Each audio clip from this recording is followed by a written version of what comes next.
Today, we are group number 1. We will be presenting our PDS for experiment 1. My name is Goven Barrera.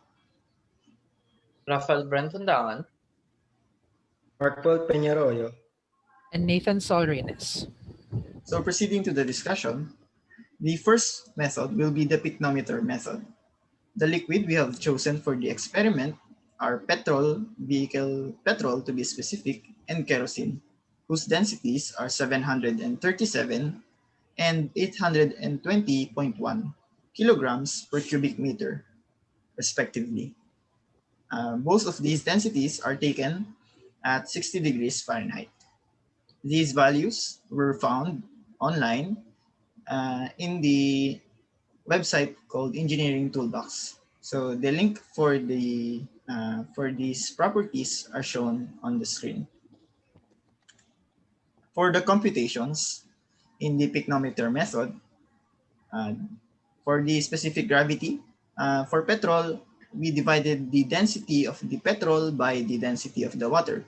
That will be 737 kilograms per cubic meter divided by 1,000 kilograms per cubic meter, which results to 0.737. The same procedure was done with kerosene, wherein the specific gravity that we were able to compute was 0.8201 for kerosene. Okay, so after solving for their respective specific gravities, we can now solve for the expected weight of the pycnometer with the fluid in question.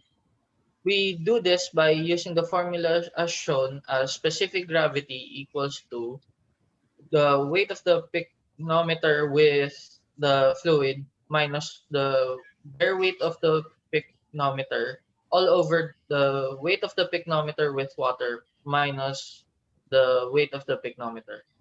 So inputting the values we have shown and solved, we can get the weight of the pycnometer with petrol to be 34.24621 grams and the weight of the pycnometer with kerosene to be at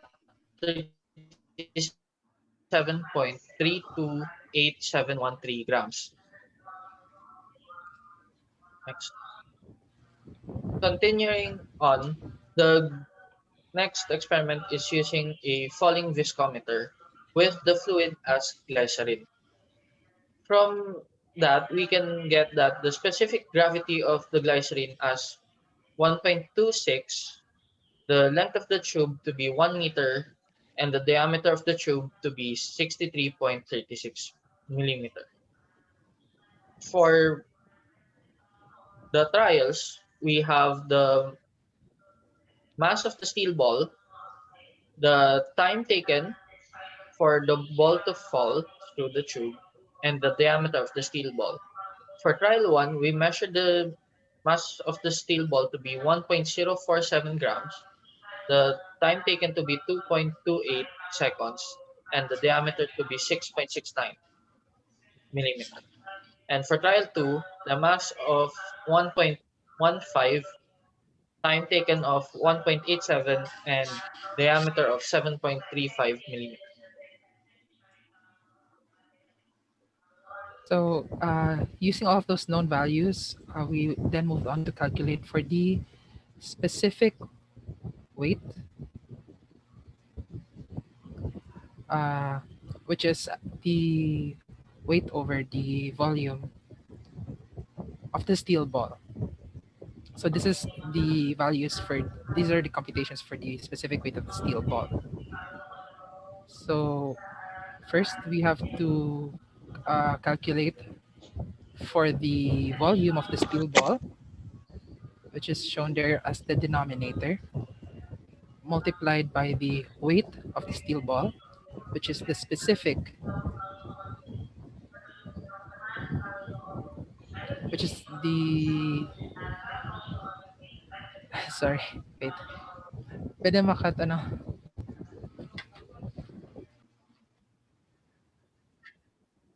So for our first computation, we calculate for the specific weight of the steel ball, which is the weight of the steel ball over its volume. So first, as the denominator, we computed for the volume of the steel ball using the conversion factors to turn millimeter to meter.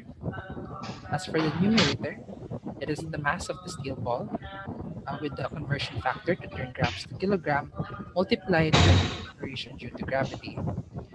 After after dividing those values, we're left with a unit of kilogram times meter per second squared over cubic meter. And using the conversion factor of 1 kilonewton equals 1,000 kilograms times meter per second squared, we now end up with our final answer of 65.5147 kilonewtons per meter cubed. The same process was done for trial 2, and we also have our answer for trial 2, the specific weight of the steel ball. As for the second set of computations, it is for the falling velocity of the steel ball through the tube, which is the length of the tube over the time taken by the steel ball to fall through the entire length of the tube. That's our answers for trial 1 and trial 2. Next, we have the computations for the ratio of the diameter of the steel ball to the diameter of the tube. This is important because this ratio has to be less than 1/3 to be able to use the formula for the correction factor. So that's what we did, exactly substituting the values that we already have, which is the diameter of the steel ball over the diameter of the tube. And that's how we got the values for trial 1 and trial 2. Next, we calculated for the correction factor using the formula seen. Since we already have all of these values, the diameters, we can compute for the correction factor. No need for using of conversion factors because they'll just cancel each other out. That's how we ended up with our correction factors for trial 1 and trial 2.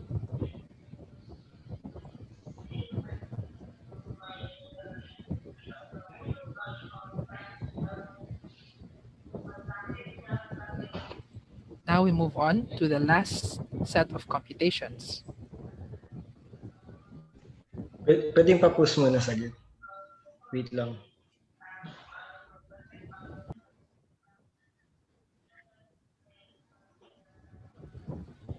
To continue our computations, we pakat niya ulit. Wait lang. Tapos, game.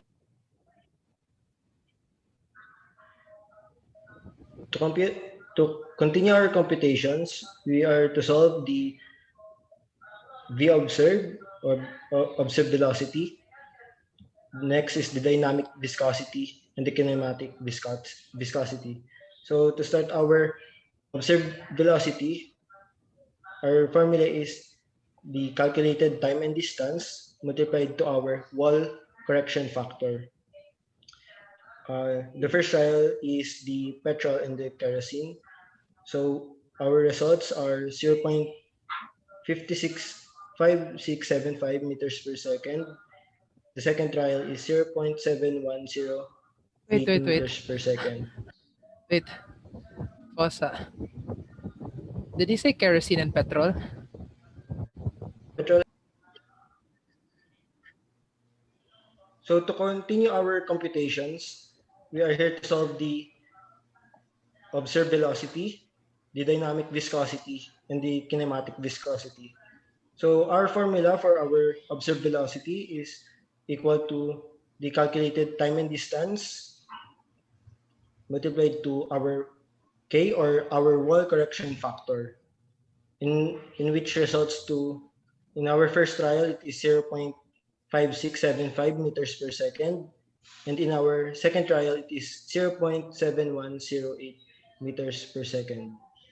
So next, in our dynamic viscosity, our formula is the diameter of the steel ball, quantity specific weight of the ball minus the specific weight of the glycerin, all over 18 V observed, in which we also used the conversion factors.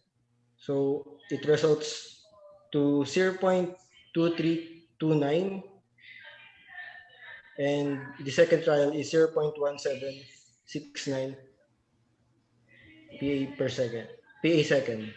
So in our last, it is the kinematic viscosity, which is the dynamic viscosity divided by density of glycerin.